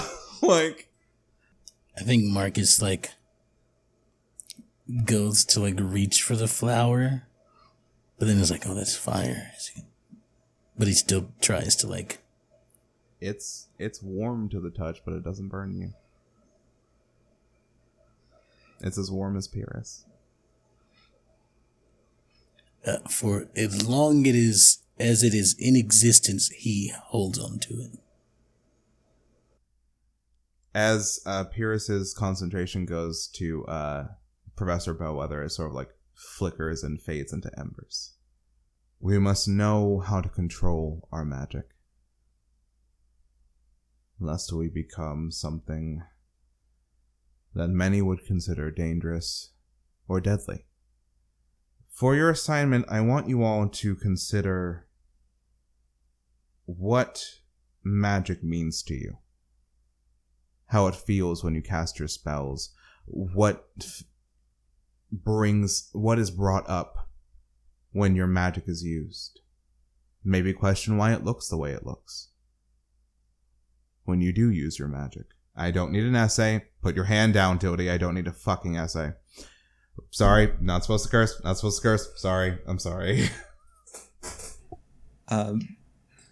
Dee has to cover their mouth. It's And like barely trying to keep together. The class sort of like has like a the teacher fucking cares. Fuck you, Tildy. Like, just consider it, think about it, And when we gather next, I want you all to tell me. Because magic is a part of all of you. And even though I'm supposed to say the opposite, it's not all about books and knowledge. Sometimes it's as simple as blinking and breathing. And that hits all of you. A familiar feeling, like blinking or breathing. Class is then dismissed. As you all move to gather your things, and Pyrrhus sort of like, sorry for making a show out of that. You are spectacular, always. I say show off if you got it, you know? And you definitely got it. Thanks. I Also, have a... Yeah? thanks for the flower. That's a nice one. It's a nice touch. I've been working on it for a bit. So, about that formal... Yeah. You can't go out at night, but then we're going to have a formal at night thing. Yeah. Yeah, it's weird, and, it's the rules seem contradictory. Do you want to go with me? You don't have to. If you're planning on going with, like, your friends or something. I think his, like, cheeks turn, like, bright red. And he's like, well, he kind of like is like, yeah, that sounds like I didn't have anyone that I was planning to go with, but yeah, yeah. Okay. Cool.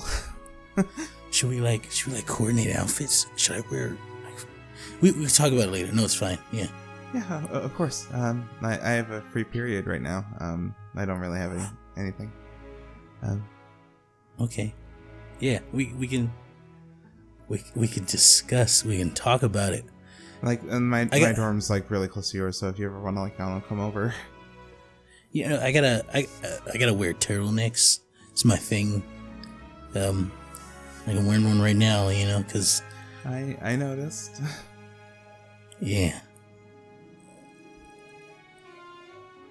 I'm gonna say hi to D. I'll catch up with you later. Yeah. Okay. Yeah. Totally. Oh, all right. Yeah. He almost does the heel click, but then he like, he starts to do it. He like does the jump, but then he stops. He's so it looks like he just hops for some reason.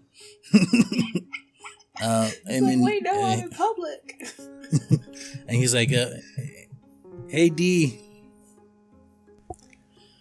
Oh, bet. Yeah, like, D was probably getting ready to go talk to Jane, but, like, was probably just, like, sidelined by having to deal with Kat, who was grumpy in the mornings, and just, like, giving Kat some attention, you pull her away from Kat, and she's just like, just be normal, okay?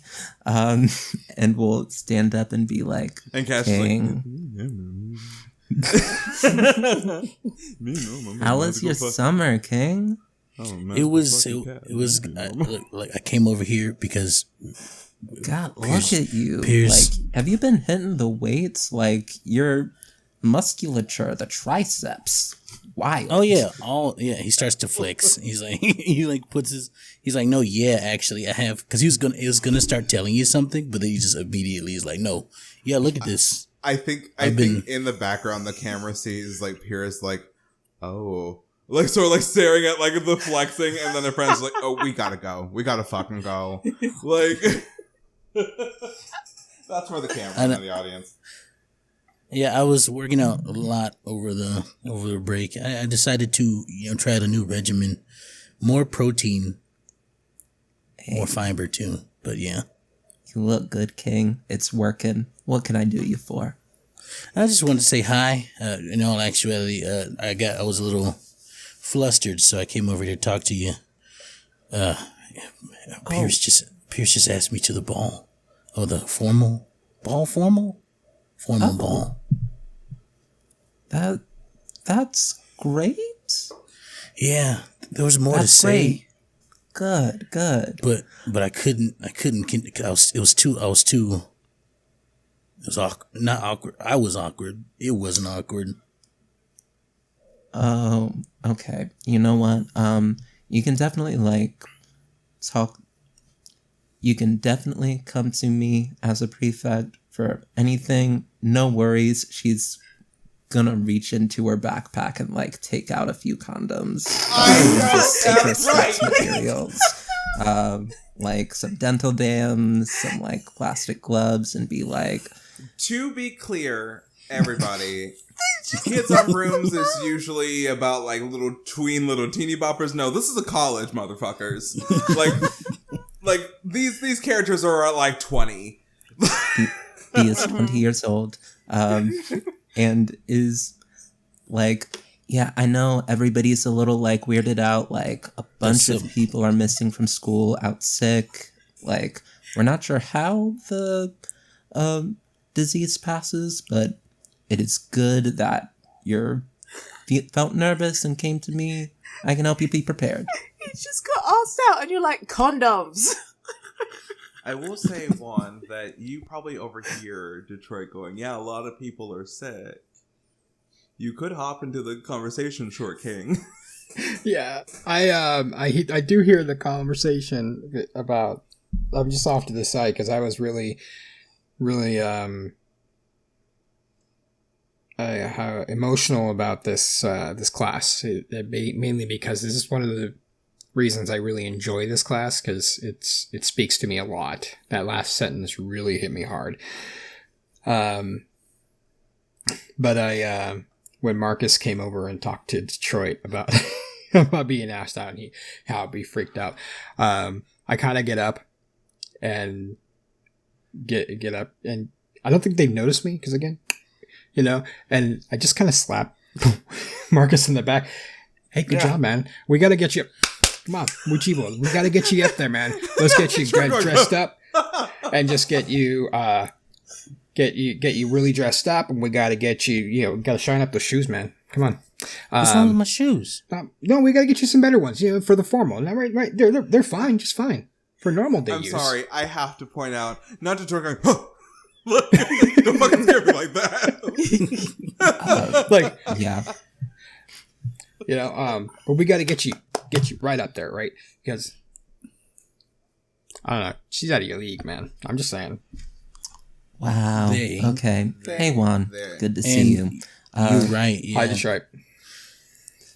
Okay. Hey, Juan. Good to see you. Good to see you, Marcus.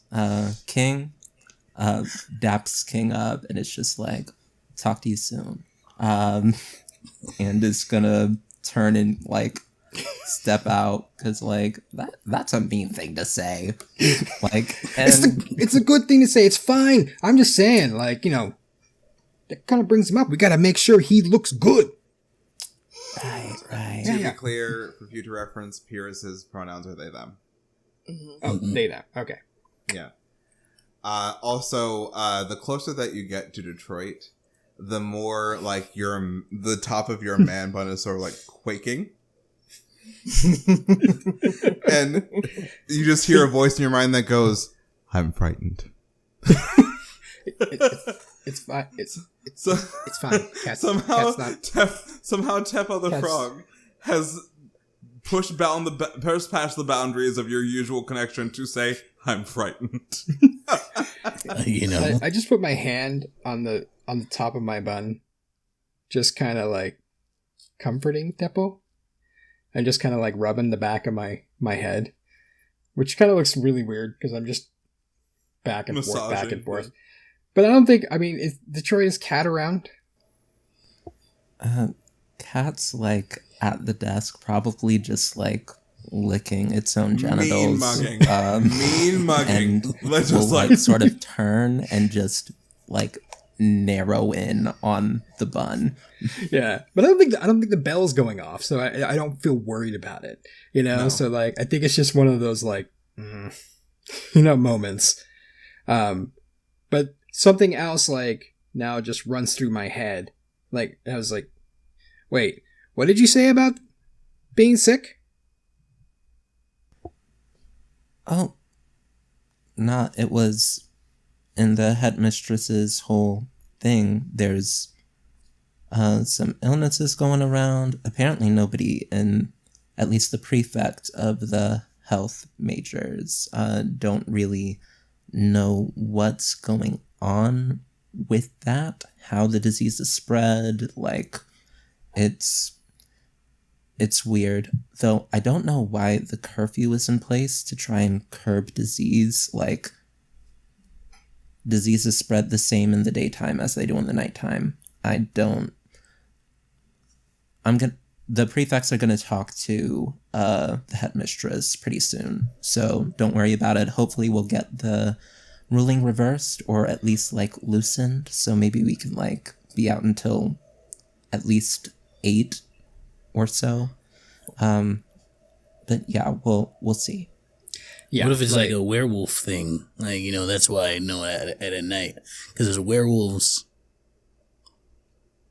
No werewolves? Okay. I mean, every night, It could be a thing. I'll talk to the health department. I'll talk to like the health majors and see what they think of it. Well, I mean, that's gonna be kind of hard because like that's like half the neurology class. Like 15 of them are missing. As They're this supposedly the ones that conversation is happening, Emera, can you tell me what form of familiar you used to have?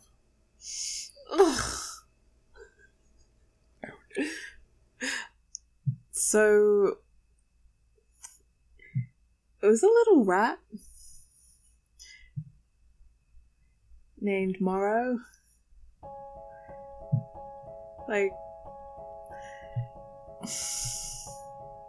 they were in many ways like a kind of the opposite of Emera, in that they were always wanting attention and always like bringing people things as a like, I'm gonna hand you something, I've got a present for you, I'm so excited. And it's like very much, yeah, the complete opposite of Emera, or at least Emera now. You swear you see the shadow of Morrow scurrying out of the room. Do you follow it?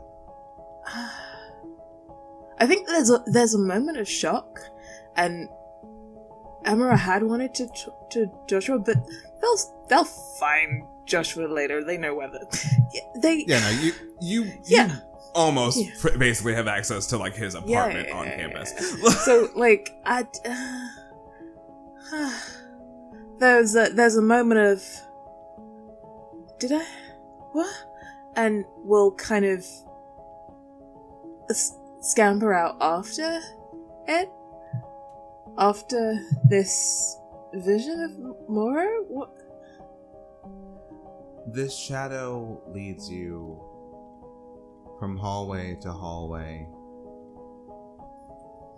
turn after turn after turn, until you are completely alone. And as the shadow turns, it sort of looks at you. It starts to move closer to you. And then it shifts into a bird. A blackbird. As it sort of like slowly hops its way to you. And as it gets closer, the shadow itself sort of pulls itself off of the wall. Emera's kind of taking some steps back. As you take steps back, it stops, respectful of your space. What do you It opens its mouth, and you hear... how do I want to do this? You hear the voice of Headmistress Dulcinea Abernathy. You'll be fine, Dulcinea. They won't find out at all. Like a twisted mockery of those words, it repeats it. Before the mouth closes and opens once more to a voice that you have never heard. Be careful. She's lying to you.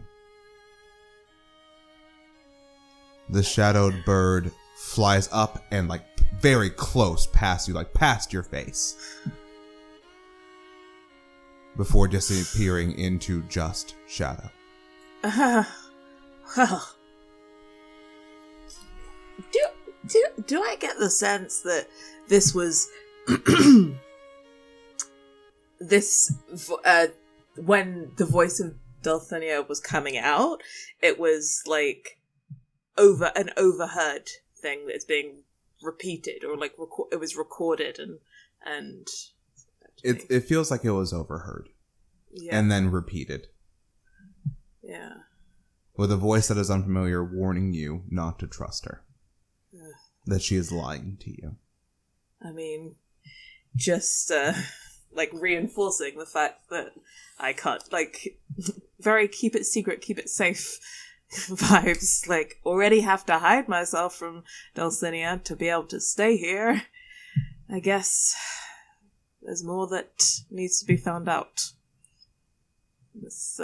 And as you're considering all this, a hand grabs your shoulder. Very suddenly. Fuck! It's kind of a immediate turn and almost as if to fight someone in this kind of level. So I'm so sorry, honey. It is one of the maid staff. This sort of older black woman who I saw you were in. Well, I saw that you were just wandering about the hall. So, are you okay, hon? It's as they had turned and got into that, but there was a whole different set to their face, and it was very kind of, how to say it, not resigned, but very much fucking touch me and I will destroy you. It's either me or you, and it's not going to be me. Yeah, it's I have fought too hard and too long for this, and there's she's in her early 70s, sort of gray hair kind of tied back into a bun. You know this as Elmira. Oh, Elmira. I feel Elmira, honey, what are you doing in these back hallways? I just thought that I had lost something down here at some point, but we've talked about this. Don't just touch. Whew. I'm so sorry, honey. I was just worried about you. And there's a kind of timid smile of thanks. That's I appreciate that. Yeah, I'm good. I'm good. I thought I'd lost something. But I remembered I left it outside of... Hey, Amira. Make me a charm roll. Charm roll. What is your charm? Okay, my charm is a D4. Cool, let's make this a 6. It's doable, just gotta explode. Sure. Snap decision. Can I spend 2 adversity tokens? To make it a 4? Yeah. I mean, it's the same result. It's a 6. You're not failing by 5 or more. Oh, yeah, sorry. Yes, it's a 6. So, yeah, I'm just like, yep, that's... Elmira just sort of like looks at you and goes, honey, I've known you too long for you to lie to me like that. If you're going to lie to me, I deserve better lies than that. I'm sorry. Sorry. Now, what did you actually see, honey?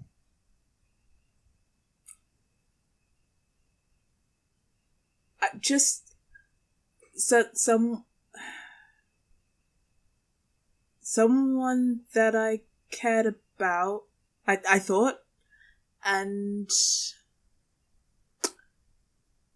I just, yeah, someone that something that I cared about that is long gone now, but just it was odd and changed, and I mean, you and me both, like, mutual, there was a warning against our mutual, you know. Did it look like a shadow or like a ghost or? When Omar says shadow, there's a, wait, have you seen it too? Something clicks within Elmira's head. Did the shadow come off the wall, honey? Yes. Well, shit. Alright. How much do you know about our headmistress's family?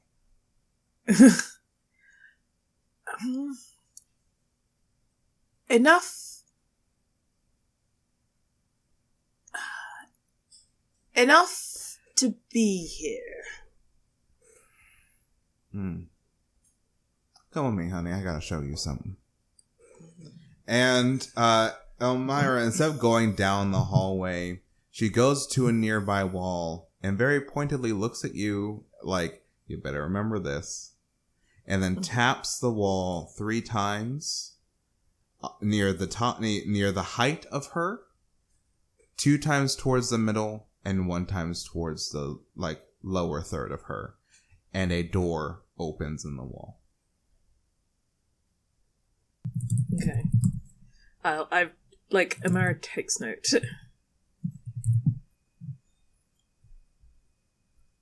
Where are we? You can also write the word community. And she winks at you. Okay. You follow her down this sort of it's like a it's clean, it's well important. It's like these are some sort of back magical ways, sort of shortcuts throughout the campus. And you come across sort of a records room, like old yearbooks and everything. And she is like, there it is. And she pulls out a yearbook and sets it on the table. A. And she points at a young man with sort of light brown skin, sort of long black straight hair, with the name Rowan Abernathy. That is the headmistress's grandchild. Right. Very good at using shadow. Oh. So I wonder...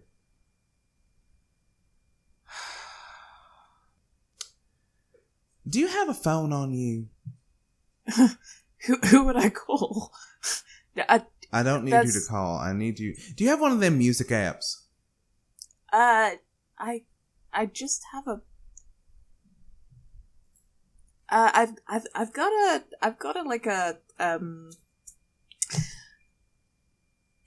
solely for playing music.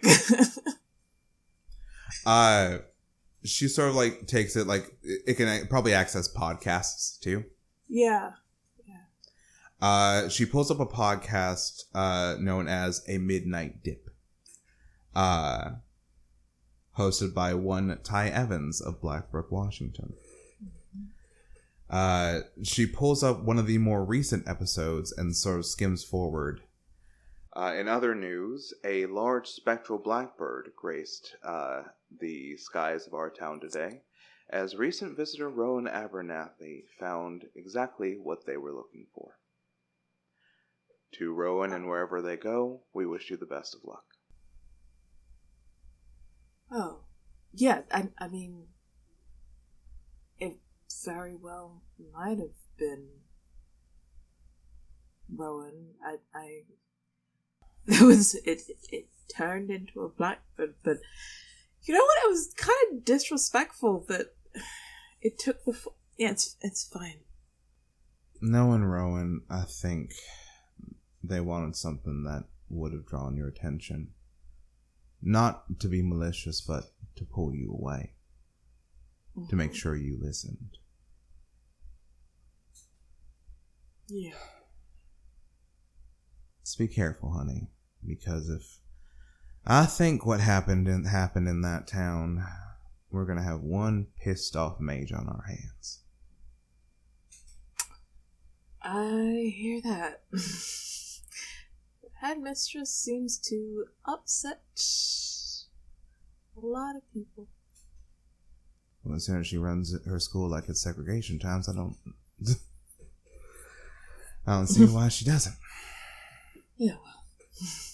You can use that tone to get wherever you go. Just set your attention as you knock on or rat community, and then you go. Mm-hmm. I will keep that in mind. I feel a little sad that it's taken you years to show me this, but well, honey, you never asked. I don't like asking for things. So well, maybe you should start, because frankly, you'd be surprised how many people would help you if you did. Yeah, thanks. I'll try. Now get on your way. Just, yeah. Okay. They head back. Actually, is there a way to get back to the door? Like, I've got... Set your intention. Right. Of where you want to go. Right. Okay. And they will set their intention to come out a couple ways away from where their next class is, because their free period is just about ending at this point. The day and the week pass without incident. Near the end of the week and after a week or two, because time is wibbly wobbly. This is 4 episodes over the span of an entire semester. Some more students disappear. Mostly, there's some rumors that it's not a sickness, that something is taking away their magic, or at least temporarily. There are some rumors that are saying like, oh, well, Scott texted me and he said that his magic returned to him when he got out of the school, so. And once again, it is time for Defense Against Harmful Magics. It's a normal course. You all are sort of listening to Professor Bellwether when all of the familiars that are birds sort of freeze and look out the window. All in unison. Oh, fuck. Including Ember, Pyrrhus's cardinal.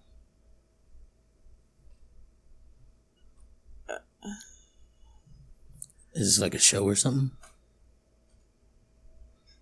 You see a look come across Professor Bellwether's face. Oh, shit. Okay. As you all look out of the window, like, there's a lovely view on the outside.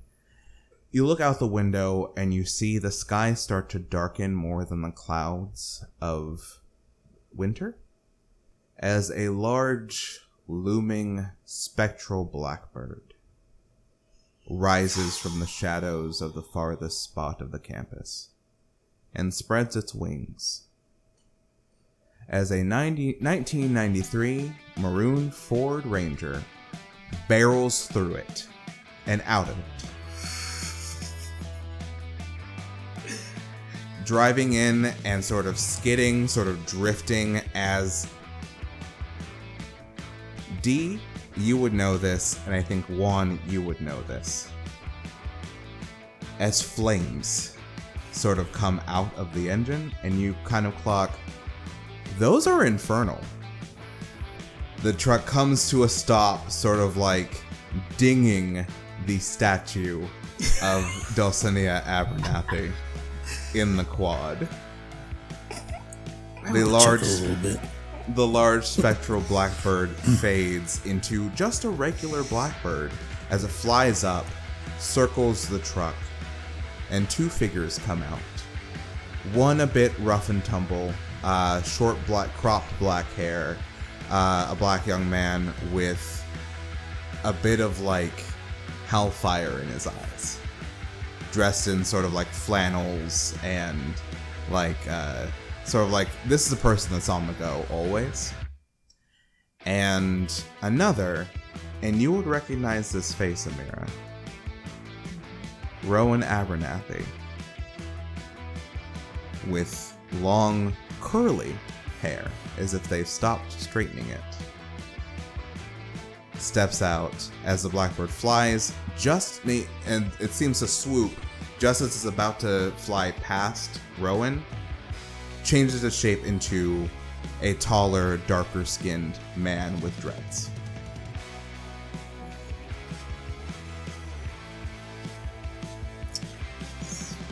And within all of your minds, you hear, "Where's Dulcinea Abernathy?" And that's what we're going to call it. Okay. Things are getting wild. There is a reckoning about to happen. Before we finish, however, you are all reminded, if slightly, about that dream you had at the start of the semester. The caws and creaks of blackbirds. My name is Kaleb Wade. I am your MC, and this has been a little ramshackle. I had to set up a lot of things really quickly because we have 4 episodes. But hi, my name is Kaleb Wade. I am your MC. You can find me on Instagram and Blue Sky at Kaleb is Balak. That is KalebIsBelak. I am no longer on Twitter /X. I deactivated my accounts, quite honestly. No, I'm done. It's over. If you'd like to follow the progress of Chronomented Actual Plays, you can follow me on Blue Sky. There might be a podcast Blue Sky in the future. Don't know yet, quite honestly. But yeah, hi, I'm Kaleb. I played such classics as Cat. And once again, I'd like to turn it over to my cast to reintroduce themselves, who they played, and where you can find them. Let's start with Lola. Yay! Okay. Me again, Lola. You can actually find me on the internet. I can be found at Third Fault Yarns. Pretty much in most places. By the hearing of this, I probably also am not on the aforementioned bird. Very topical. But I can be found on Blue Sky, Facebook, Instagram, on my own website, thirdfollyarts.com. And very unbranding, but on itch.io as Johnson O'Fair for the games that I write. Anita.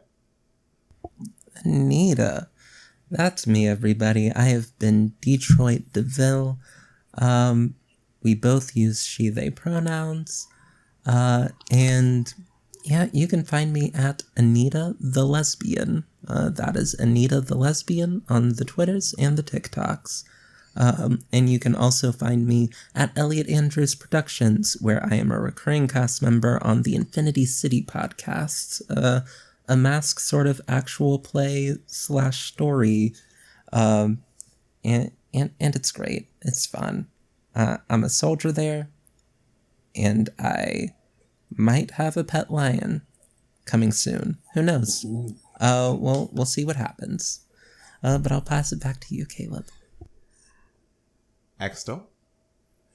Hey everybody, I'm Extel. You can find me at Extra the King. I've played Marcus King. Both he and I use he, him pronouns. I'm on most socials. One you probably won't find me on is Facebook. I don't use it much. Anyway, you can find me everywhere else. I don't use Twitter that much anymore, but I'm there sometimes. So, but you can also find me at Take Your Role, where I storytell Blood Tax of Vampire the Masquerade campaign, which is gonna be a good time. But yeah, I'm excited for more of the. Oh my gosh, I'm so ready for this. That makes me so happy to hear. And last but certainly not least, Morshadi. Hello, I am more shoddy. I played Juan Tlapa, who obviously doesn't know how to mind his own goddamn business. We both go by he, him. You can find me on X, Twitter, whatever. If you say X with Twitter, it's actually shitter, which is what it's going by. By the time this comes out, I'll probably not be on it too. You can find me as more shoddy pretty much everywhere. I'm not with this character name. I am not on Facebook. I am on Facebook with something else, but I'll be on this. This has been fantastic. I'll be on a couple other things here soon, hopefully, cross fingers. And if you ever need me to be part of anything or just as a one-shot, that's me, because I love doing one-shots and I'm a one-and-done kind of person. And until next time, friends, get a nice hot mug of cocoa. It's getting cold. Get cozy. Be afraid of birds. Bye.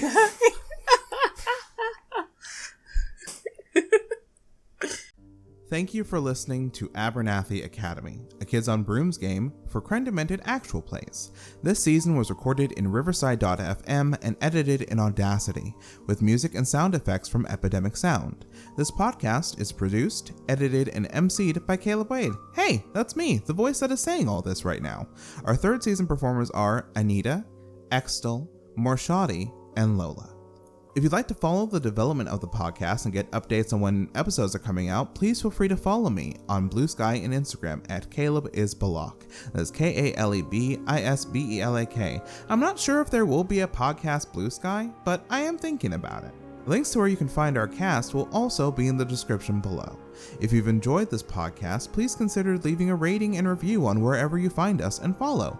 It helps us get out to more people. Also, we're now on YouTube. All of Season 1 and 2, as well as our one-shots, are a part of Crend-Demented Presents, so consider giving us a follow. I also do video game stuff on there, so if you've ever wanted to see me cackle at, I don't know, me being bad at playing Lara Croft Tomb Raider, feel free. It's a fun time. We'll be back with the next episode soon, so keep your magical implements at the ready, stay safe, and remember that you are loved and not alone.